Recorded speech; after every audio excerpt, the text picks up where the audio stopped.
So this is the part where that I was working on the piston in here. I tried to use a piston ring compressor, but it wouldn't work because there's a inside here. There's a basically a thing that bolts up to this flange that it's like a cap for this cylinder, keeps the fluid from coming out. So I had to just take this all off. I took the gear out. There's a gear inside here, basically a flat gear that rides this. The gear that's on the shaft. So I took all that out by rotating this whole assembly up from here, rotate it where the radiator was, and I could barely get that shaft out. Put it all back together, checked it all. You're supposed to mark all the timing stuff, which I didn't do, but I did check that the wheels go all the way one direction and all the way the other direction without the gear coming off of the shaft gear.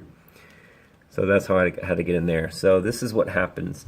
When this shaft goes bad, when the O-ring goes bad, this cavity here, there's a bearing in the top here, fills up with fluid. It comes up here. Now this has a gasket around it, so it doesn't really leak out of that.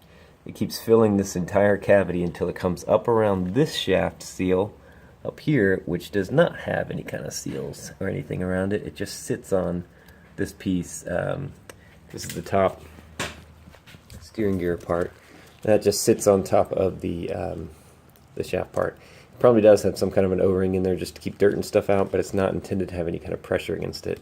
Just kind of loose oil, so that kind of forces the fluid out. So that's where mine was leaking. That's why everything was so greasy, was that it would basically come out up around there and it would leak all down this when it was running. Of course, the radiator, the fan's really getting it, so it pulls the fluid right out through the radiator and then distributes it across the rest of the tractor.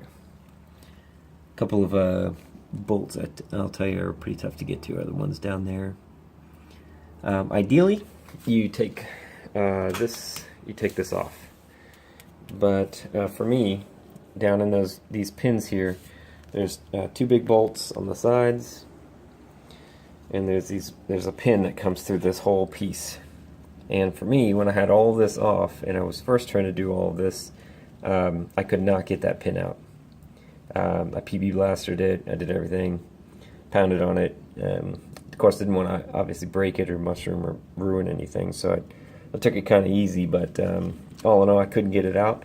So I knew that I can't ever probably take this off. So from now on, for me, this thing won't ever move. Of course, I can tell you it weighs a lot.